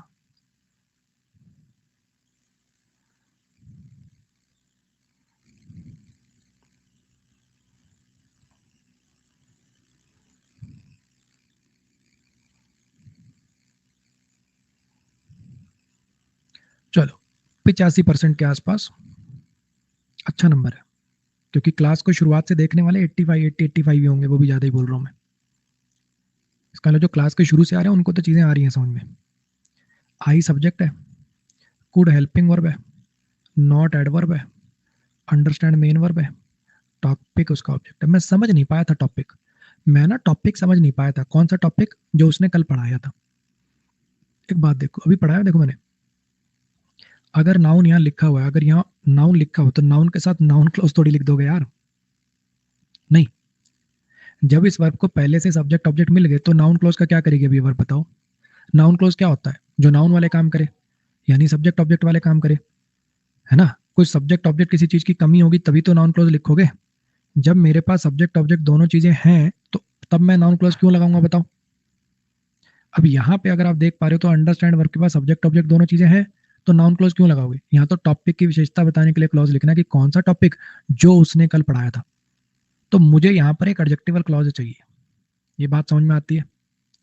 अब तुम्हें पता है कि ये जो वट होता है ये तो नाउन क्लॉज बनाता है, तो ये तो रेस से ही बाहर हो गया। वो जो दैट होता है ना, जो की मीनिंग वाला, सिर्फ कंजंक्शन वाला, वो भी नाउन क्लॉज बनाता है, ये भी रेस से बाहर हो गया। ये बात ऑब्वियस है बिल्कुल। अच्छा, टॉपिक कोई ना चीज है, ह्यूमन बीइंग तो है नहीं, तो हु हुम भी रेस से बाहर हो गए। ये बात क्लियर है बिल्कुल। अब यहाँ पे नाउन से पहले दा लगा हुआ है, नॉन लिविंग थिंग है, तो विच भी आ सकता है, दैट भी आ सकता है, ग्रामेटिकली बोथ आर करेक्ट। बोलो, फिर से देख लो क्या बोला मैंने। किताबों में आपको बिल्कुल सीधा सीधा पता है कैसे रटाया जाएगा, इधर देखो। अच्छा बेटा, अगर जहां तुझे भरना दो ही ऑप्शन देगा, दैट या वट, सिर्फ दो ऑप्शन देगा, कितनी किताबें उठा लेना। जब दैट वट पढ़ा रखा होगा, वट पढ़ाएगा ना, तो दो ही ऑप्शन देगा। क्या बोलेगा, पीछे नाउन है तो दैट लगा ले, पीछे नाउन नहीं है तो वट लगा ले। इस बात का कोई सिर पैर नहीं पता बच्चे को, ऐसा क्यों कर रहे हैं क्यों नहीं कर रहे हैं। वो आपको सारी बातें इसलिए पढ़ा के आऊँ कि वट बनाता है बच्चे नाउन क्लॉज। नाउन क्लॉज कब लगते हैं, जब इस वर्ब को ऑब्जेक्ट की जरूरत होगी, तो हमें नाउन क्लॉज की जरूरत होगी, वो बनेगा वट से। अगर पहली ऑब्जेक्ट आ चुका होगा तो ऑब्जेक्ट की तो जरूरत है नहीं, तो एडजेक्टिवल क्लॉज लगेगा। ये है उस रट्टे के पीछे का कारण। लेकिन लेकिन एक और भी गेम है। वो गेम क्या है कि वो आपको सिर्फ दैट रिलेटिव प्रोनाउन वाला देंगे ऑप्शन में। एक दैट और भी तो होता है जो सिर्फ कंजंक्शन होता है और जो नाउन क्लॉज बनाता है ना। वो वाला दैट आ गया तो, कभी पेपर में वो वाला दैट भी ऑप्शन में आ गया तो, फिर वहां ठुड्डी के नीचे हाथ लगा के बैठे रहोगे कि हमने, हमारे सर ने तो रटाया था, पीछे नाउन आया तो ये वाला दैट आता है। अब एक बात बताओ, अगर मान लो रट्टे से पढ़ लिया हमने कि डैश में अगर पीछे नाउन है तो दैट भरते हैं, नाउन नहीं है तो वट भरते हैं, ठीक। अब एक ये सेंटेंस देखो, ये वाला सेंटेंस दे दूं मैं शी साइड वाला, और यहां पे लगा दूं फिलअप, ठीक। अब वो तो रट्टे से गया हुआ है, वो क्या सोचेगा, पीछे नाउन नहीं है, यहां वट लगा के आ जाएगा। जिसको यही नहीं पता कि दैट रिलेटिव नाउन वाला क्या काम करता है, सिंपल कंजंक्शन वाला क्या काम करता है, कौन सा क्लॉज बनाता है, वो तो रट के करके जाओगे तो यही हाल होंगे फिर पेपर में। समझ में आया अब क्यों इतनी डिटेल में पढ़ाया गया आपको। फिर से देख लो, मुद्दे की बात यह है, सबसे पहले दैट वट क्या लगेगा वो बिल्कुल टुच्ची बात है। सबसे पहले ये जान लो कि एडजेक्टिवल क्लॉज चाहिए कि नाउन क्लॉज चाहिए। देखो, अंडरस्टैंड वर्ब है, मैं समझ नहीं पाया था वो टॉपिक। कौन नहीं समझ पाया था, मैं। क्या नहीं समझ पाया था, टॉपिक। जब सब्जेक्ट ऑब्जेक्ट आ गए तो नाउन क्लॉज की जरूरत थोड़ी है अंडरस्टैंड वर्ब को।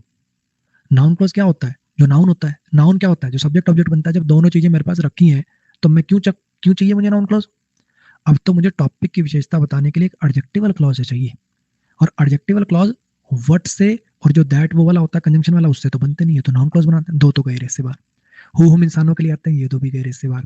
यहाँ पे टॉपिक से पहले दा लिखा हुआ है, तो अगर नाउन से पहले अगर यहाँ पे अ टॉपिक होता तो फिर विच ठीक होता। The same topic, the only topic, the toughest topic ऐसा होता तो फिर दैट ठीक होता। अभी द है तो दोनों ठीक है। चलो फिर कोशिश करते हैं। आंसर मुझे चाहिए ही नहीं, मुझे आपसे केवल और केवल एक छोटी सी बात चाहिए कि यहाँ नाउन क्लॉज लगेगा कि एडजेक्टिवल क्लॉज। कृपया कमेंट ना करें, वरना फिर बेइज्जती कराओगे। और बताओ, अपने माँ बाप ने जो स्कूल भेजने में पैसे लगाए, बिल्कुल अपने आप को अनपढ़ साबित कराओगे, अंगूठा टेक साबित कराओगे। मुझे यहाँ पर ये जो क्लॉज बनेगा, ये नाउन क्लॉज है कि एडजेक्टिवल क्लॉज है, इतना आपको सोचना है। ए बी, आराम से सोच लीजिए। फिर से पूरा 1 मिनट दे रहा हूं। सब लोग भारत के लिए तालियां बजाओ। तालियां क्या, सब लिखो भारत अंगूठा टेक, लिखो भारत अंगूठा टेक है।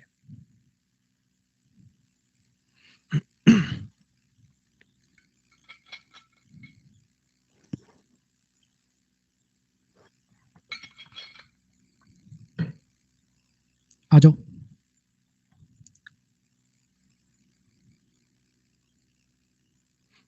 इसको करके दिखाओ जरा।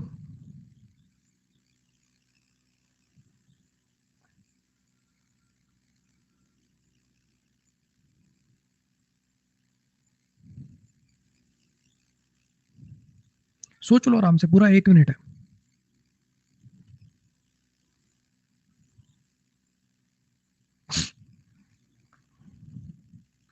अरे बस करो, तुम तो कतई पागल हो रहे हो।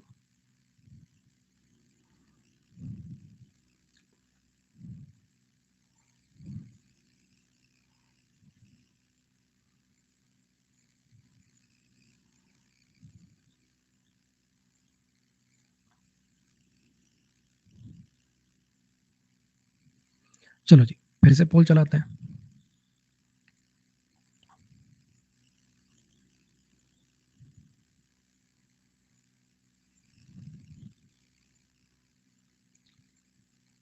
चलो जी, 85-85 करते रहोगे तुम सारे पोल में, तो मैं बहुत खुश हूं। 85-85 करते रहोगे तो मैं बहुत खुश हूं। देखो, I could not understand, I subject है, कुड हेल्पिंग वर्ब है, नॉट एडवर्ब है, अंडरस्टैंड मेन वर्ब। मैं समझ नहीं पाया था। क्या नहीं समझ पाया था? अंडरस्टैंड वर्ब तो ट्रांसलेट कुछ तो लिखना पड़ेगा ना। I could not understand the concept, I could not understand the कुछ ना कुछ तो सर लिखना पड़ेगा। सर इसको ऑब्जेक्ट चाहिए सर, यहाँ नाउन क्लॉज चाहिए मुझे। ये जो क्लॉज बनेगा ना यही ऑब्जेक्ट बनेगा। नाउन क्लॉज चाहिए, नाउन क्लॉज चाहिए। तो ये तो गया रिश्ते बाहर, ये भी गया रिश्ते बाहर, ये भी गया रिश्ते बाहर, और ये जो रिलेटिव प्रोनाउन वाला दैट होगा ये भी गया रिश्ते बाहर। नाउन क्लॉज तो केवल दो चीजें बनाती है, या तो वट बनाता है या फिर दैट बनाता है। अब इन दोनों के बीच में डिफरेंस जान लेते हैं कि वट और दैट दोनों नाउन क्लॉज बनाते हैं। वट और दैट जो सिर्फ कंजंक्शन वाला दैट होता है ना उसका उसकी बात कर रहा हूँ, दोनों नाउन क्लॉज बनाते हैं। ये वाली बात तो इनमें कॉमन है, ये भी नाउन क्लॉज बनाता है, ये भी नाउन क्लॉज बनाता है। कुछ तो फर्क होगा। ये जो वट है ये प्रोनाउन प्लस कंजंक्शन होता है, यानी ये सब्जेक्ट ऑब्जेक्ट भी बनेगा। ये सिर्फ कंजंक्शन होता है भाई। इसकी हिंदी होती है तो क्या वाली, या जो, जैसा, जिस, मतलब जो, जिसने, जिनको, जिन्होंने, ये वाली है ना। इसकी हिंदी होती है की। ठीक, आओ रगड़ देंगे, बस इतना हिंट तो हमें बहुत है। मुझे टॉपिक समझ नहीं आया था जो उसने कल पढ़ाया था, जो, जैसा, जिसने वाला मीनिंग आ रहा है, इसकी हिंदी तो की होती है ना। तो ये वाला गया रेस से बाहर, वट आएगा इस बार। तो यहाँ पे क्या लिखोगे, what he taught yesterday, I could not understand, मुझे समझ नहीं आया जो उसने कल पढ़ाया। जो भी उसने कल पढ़ाया ना भाई समझ नहीं आया। ये रिलेटिव, आगे की वो बातें सेम है कि ये सब्जेक्ट है, ये वर्ब है, ये रिलेटिव प्रोनाउन है, ऑब्जेक्ट का काम भी करेगा, साथ में कंजंक्शन का काम भी करेगा, यस्टरडे एडवर्ब है, ये पूरा का पूरा यहाँ से यहाँ तक का क्लॉज ये नाउन क्लॉज बनेगा, अंडरस्टैंड वर्ब का ऑब्जेक्ट बनेगा। ये बातें मुझे लगता है भेजे में जा रही होंगी। यहाँ पे भी मुझे लगता है समझ पा रहे होगे कि यहाँ पे मान लो मैं दैट भर दूं, विच भर दो, दैट भर दो, बात एक ही रहेगी। ये क्या बनेगा, ये ऑब्जेक्ट बनेगा, साथ में कंजंक्शन बनेगा, ये पूरा का पूरा टॉपिक के लिए एडजेक्टिवल क्लॉज बनेगा, ये सब्जेक्ट है, ये वर्ब है, ये एडवर्ब है। सोच पा रहे होगे शायद ये सब बातें, हाँ कि ना। चलो और आगे आ जाओ। आंसर मैं तुमसे पूछ ही नहीं रहा हूं, मैं तुमसे बस इतना जानना चाहता हूँ। आंसर बिल्कुल आसान बात है, मैं तुमसे केवल और केवल इतना जानना चाहता हूँ कि मुझे यहाँ चाहिए क्या। मुझे यहाँ नाउन क्लॉज चाहिए कि मुझे यहाँ एडजेक्टिवल क्लॉज चाहिए, इतना सोच के बता दो। Answer is very easy. फिर से पोल चलेगा, देखते हैं।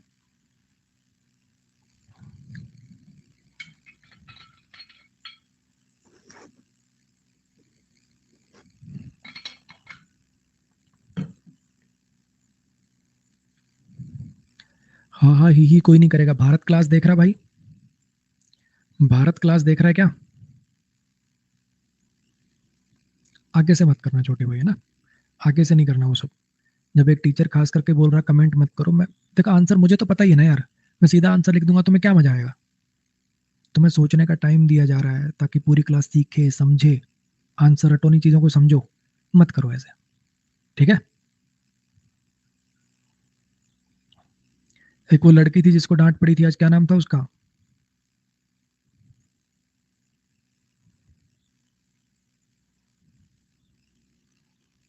नंदिनी नाम था।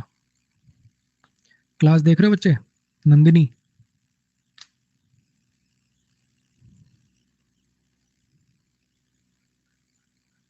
क्लास देख रहे हो? चलो बहुत अच्छी बात है, इसका पढ़ने वाले बच्चे हो। समझो बच्चे, है ना, मैं पढ़ा रहा हूँ जीर्ण जीर्ण का ऑब्जेक्ट, मैं इतना चीज़ों को सिखाना समझाना चाह रहा हूँ, और सामने से कोई बोले प्रोनाउन पढ़ाओगे कि नहीं पढ़ाओगे, सामने वाले को कैसा फील होगा? ठीक है, तो कोशिश करो मेरी जगह भी, मेरे एंगल से भी सोचो चीज़ों को ना। आ जाओ। लेकिन हो तुम पढ़ने वाले बच्चे दोनों, इसमें कोई दो राय नहीं। क्योंकि जो वो नकली वाले होते हैं वो इतनी बेइज्जती की बात तो भाग जाते हैं। ऐसे कैसे बोल रहा है, पैसे दे रखे हैं, जो मन करेगा वो कमेंट करेंगे। वो वाले तो नहीं हो, देखो तुम, इसमें तो कोई दो राय नहीं है। ठीक है, तो फिर भी अगर कोई ज़्यादा मन पे वो लग गया हो तो उसके लिए सॉरी भाई। मेरा इंटेंशन वो नहीं है कि मैं आपको कोई यहाँ पे भेज दूँ, और ठीक, लेकिन मेरे मेरे बारे में भी थोड़ा सोचा करो। आ जाओ।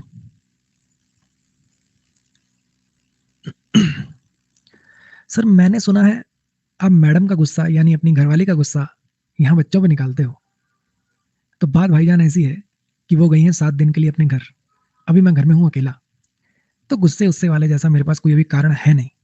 ये प्योर तुम्हारी ही बदतमीजी है जो मुझे गुस्सा दिला रही है। ठीक है, तो ज्यादा बचने की कोशिश न करें, और इस क्वेश्चन को करें।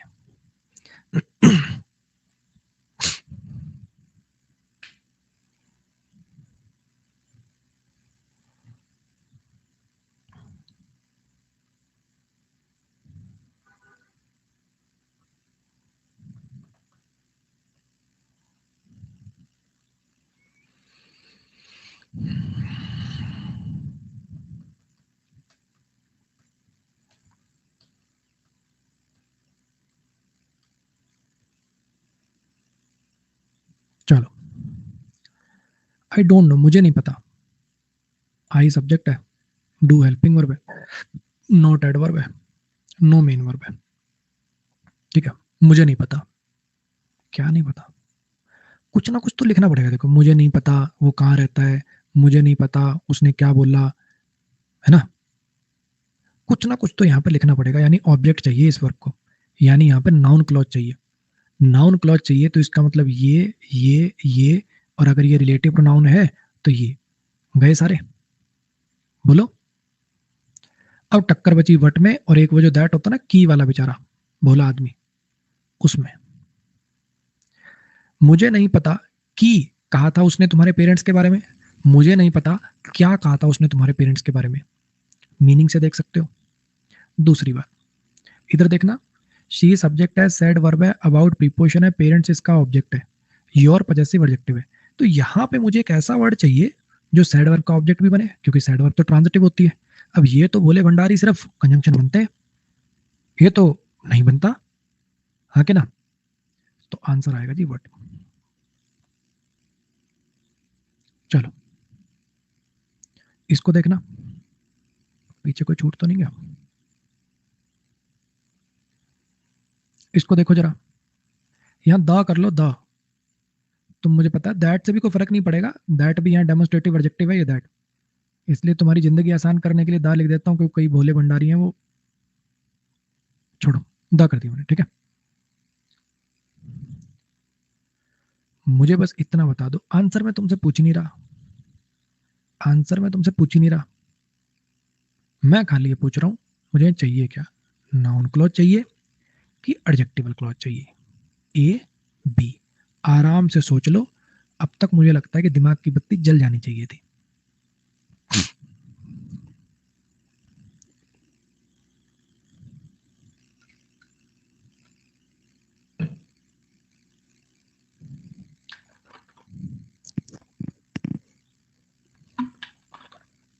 सर एग्जाम में कैसे पता चलेगा कि दैट रिलेटिव प्रोनाउन है कि कंजंक्शन, जैसे यहां पता चलेगा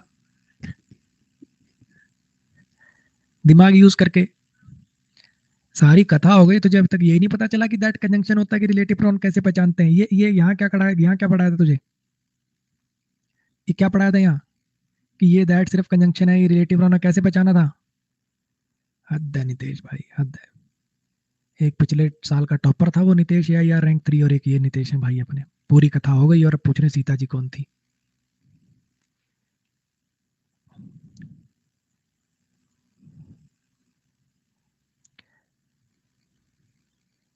सौरभ के साथ दिक्कत ये है, सौरभ को आता जाता कुछ नहीं, लेकिन दिमाग ज्यादा लगा देता है। स्टेटमेंट के लिए आया, स्टेटमेंट नाउन है, एग्जैक्ट स्टेटमेंट एडजेक्टिव होगा। सौरभ जितना कमेंट लंबे लिखने में ध्यान देता हूँ ना, पढ़ने में ध्यान लगा लेकर।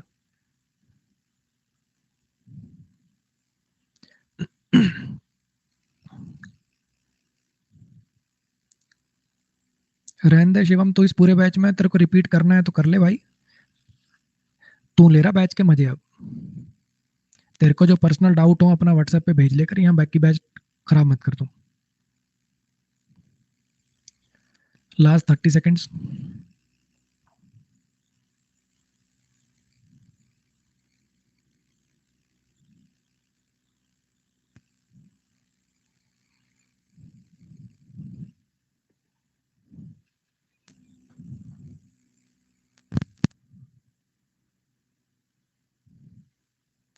अरे ये क्या किया तुमने, 85 करते करते तुम तो निकम्मा बनी की तरफ चल दिए वापिस। ये क्या किया इस बार। I don't know the exact statement, मुझे वो एग्जैक्ट स्टेटमेंट नहीं पता। I don't know that exact statement, या I don't know the exact statement, मुझे वो एग्जैक्ट स्टेटमेंट नहीं पता जो उसने बोली थी। इस नो वर्ब के पास सब्जेक्ट ऑब्जेक्ट दोनों चीज आ गई। नो का सब्जेक्ट आई है और ऑब्जेक्ट क्या है, स्टेटमेंट। तो ये क्या किया तुमने अब, तुम तो कह रहे थे हमारे पास कॉमन सेंस है कि जब वर्ब के पास सब्जेक्ट ऑब्जेक्ट दोनों आ गए तो यहाँ नाउन क्लोज कैसे आ सकता है। तुम तो कह रहे थे हम इतने मंदबुद्धि नहीं है कि जब इस वर्ब के पास यहाँ ऑब्जेक्ट आ चुका है तो अब नाउन क्लोज कैसे लिखोगे आगे, बोलो। तो ये जो यहाँ पर अरे भाई मैं समझ गया। पता क्या किया मूर्खानंदों ने, मैं बताता हूँ तो, पता क्या किया इन्होंने, सैड वर्ब को ऑब्जेक्ट चाहिए, ऑब्जेक्ट चाहिए तो नाउन चाहिए, तो नाउन क्लोज कह देता हूँ। चमगादड़ सी शकल के, इस वर्ब को देखना था, इसको इसको कहाँ देखने चल दिया, हद है भाई।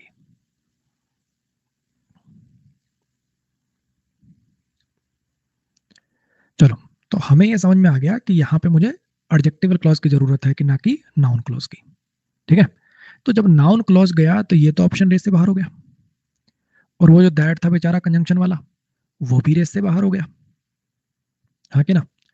अच्छा, स्टेटमेंट कोई चीज होती है, ह्यूमन बीइंग तो है नहीं, तो ये भी रेस से बाहर हो गई। एग्जैक्ट स्टेटमेंट लिया हुआ, नाउन पे स्ट्रेस डाल रखा है, तो विच भी रेस से बाहर हो गया, तो दैट आ गया यहाँ पे। दैट शी सेड, ये दैट क्या बनेगा, ऑब्जेक्ट भी बनेगा, साथ में कंजंक्शन भी बनेगा, शी सब्जेक्ट हो गया, सेड वर्ब हो गया, और ये पूरा का पूरा एडजेक्टिवल क्लॉज बनेगा स्टेटमेंट के लिए, कि मुझे वो एग्जैक्ट स्टेटमेंट नहीं पता जो उसने बोली थी।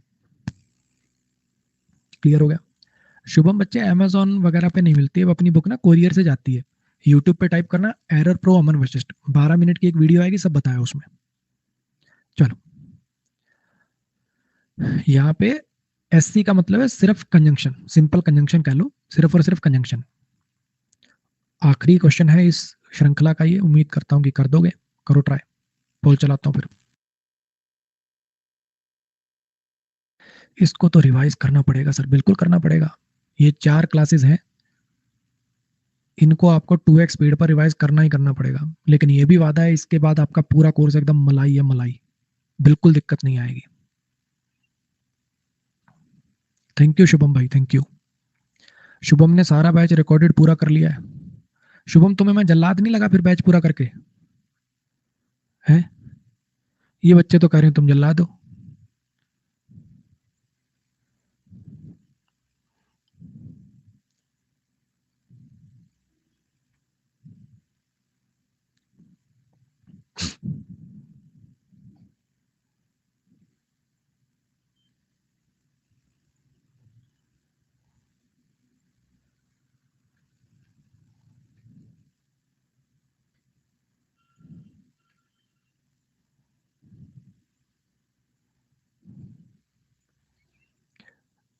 देखो जरा इस क्वेश्चन को,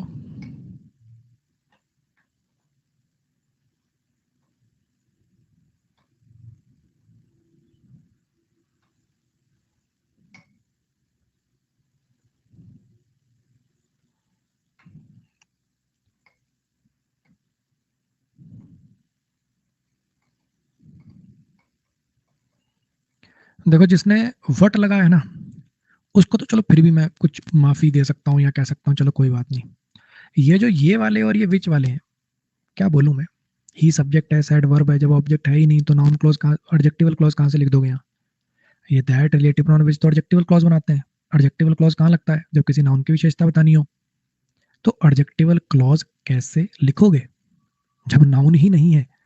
इस वर्ब को ऑब्जेक्ट चाहिए, नाउन क्लॉज बनाना है, व्हाट से ही बनता है, दैट से ही बनता है, की वाला मीनिंग है, पहला हिंट।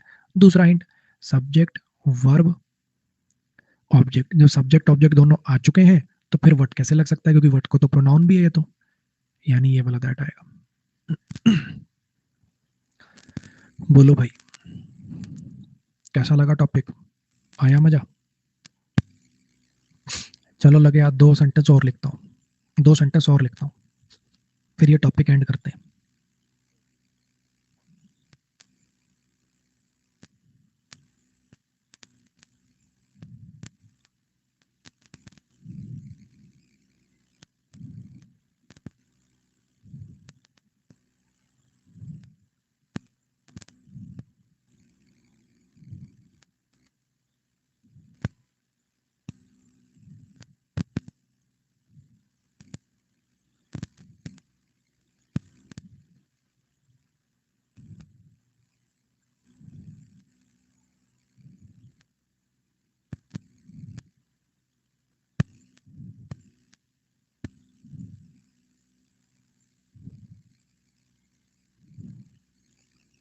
सोच लो आराम से, फिर मत कहना कि टाइम नहीं दिया। पोल चलाऊंगा, उसमें आंसर देना।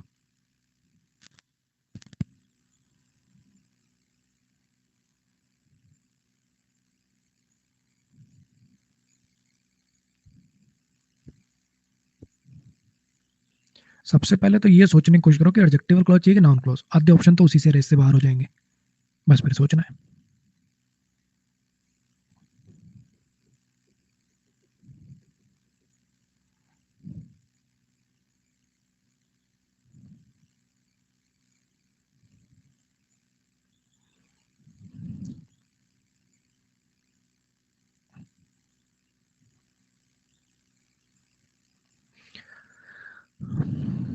मोनू सब्जेक्ट है, नोज वर्ब है। जब यहाँ पे कोई नाउन है ही नहीं तो एडजेक्टिव क्लॉज तो कैसे लग सकता है? नोज वर्ब का ऑब्जेक्ट चाहिए, यानी नाउन क्लॉज बनेगा। अगर नाउन क्लॉज बनेगा तो ये दोनों ऑप्शन तो बिल्कुल रेस से बाहर हो गए। अच्छा, अब यहाँ पे राधिका सब्जेक्ट है, लव्स वर्ब है, हिम ऑब्जेक्ट है। जब सब्जेक्ट ऑब्जेक्ट आ चुके हैं तो वर्ड तो आ नहीं पाएगा। की वाला मीनिंग है, ये भी हिंट है। तो यहाँ पे आएगा दैट, जो सिर्फ कंजंक्शन है। इसलिए मैं रूल रट्टे से नहीं पढ़ाता। किताबों में लिखा मिलेगा पीछे नाउन हो तो दैट लगाएं, नाउन ना हो तो वट लगाएं। लो, नहीं है पीछे नाउन, लगा दिया दैट। अब जिस बच्चे को पता ही नहीं है कि ये भी एक दैट होता है, ये अलग टाइप का भी दैट होता है, ये रिलेटिव प्रोनाउन होता है, सिर्फ कंजंक्शन होता है, वो तो लुटिया डूब गई उसकी तो। और तुम्हें लग रहा है कि बहुत मुश्किल क्वेश्चन है? बताओ तुम्हारी नजर में कैसा क्वेश्चन है ये?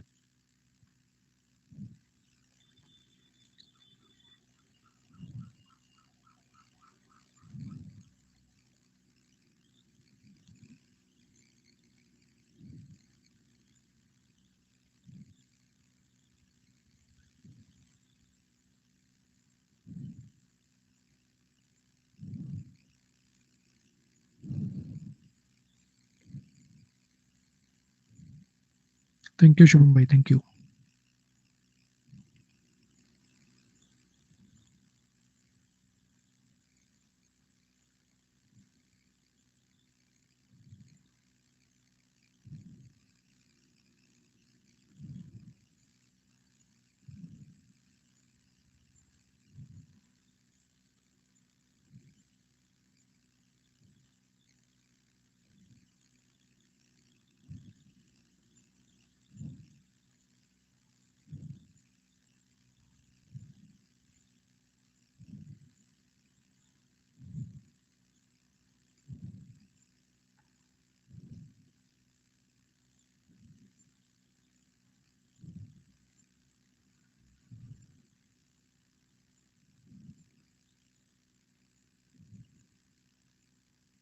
थैंक यू अभिषेक भाई, थैंक यू।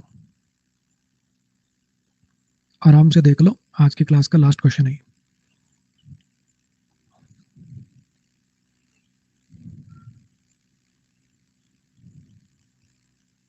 सर प्लीज कल पढ़ा लेना। खाना खाना है, मुझे भी खाना खाना है। टॉपिक तो पूरा करके ही जाऊंगा ना Asha ji.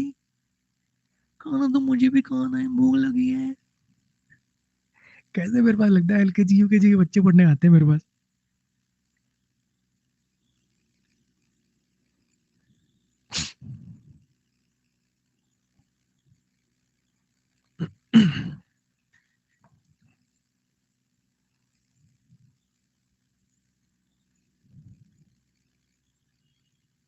She lost the bag, उसने वो बैग घुमा दिया। Subject, verb, object.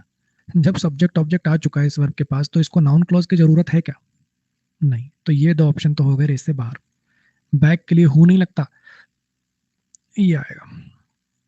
उसने वो बैग घुमा दिया जो उसने दिल्ली से खरीदा था। विच भी होता, था विच भी सही होता है, इसलिए दोनों ऑप्शन इकट्ठे आएंगे नहीं। मुझे पता है कोई बच्चों के मन में आएगा सर विच भी होता तो नहीं होगा ना, वो तो मजे लेना होगा। सब्जेक्ट वर्ब, अब जब आप यहाँ पे दैट भरोगे तो वो बॉट वर्ब का ऑब्जेक्ट बनेगा, साथ में कंजंक्शन का काम करेगा, रिलेटिव प्रोनाउन बनेगा, पूरा ये एडजेक्टिवल क्लॉज बनेगा। मुझे लगता है कि क्लैरिटी आ गई होगी। फिर से बच्चे आपसे हाथ जोड़ के विनती कर रहा हूँ, 2x स्पीड पर ये 4 क्लासेस निपटानी है आपको, तभी आगे कुछ बात बनेगी, वरना आप पजल्ड रहोगे हमेशा। और इतना भी वादा, ये 4 क्लासेस आप जैसे तैसे अगर पचा गए तो पूरा कोर्स आपके लिए हलवा हो जाएगा। ठीक है, ये 4 क्लासेस आपको डाइजेस्ट करनी है। आगे कल कल जब आप क्लास लगोगे ना, आप कहोगे सर बाकी तो, अरे ये तो सर आसान है, अरे सर ये तो आसान है।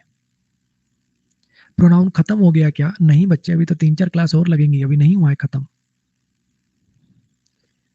जब खत्म होगा तो मैं पूरा ढोल नगाड़े वाले 3-4 बैंड वाले बुला के फिर बताऊंगा अच्छे से। चलो आज के लिए गुड नाइट, कल मिलेंगे।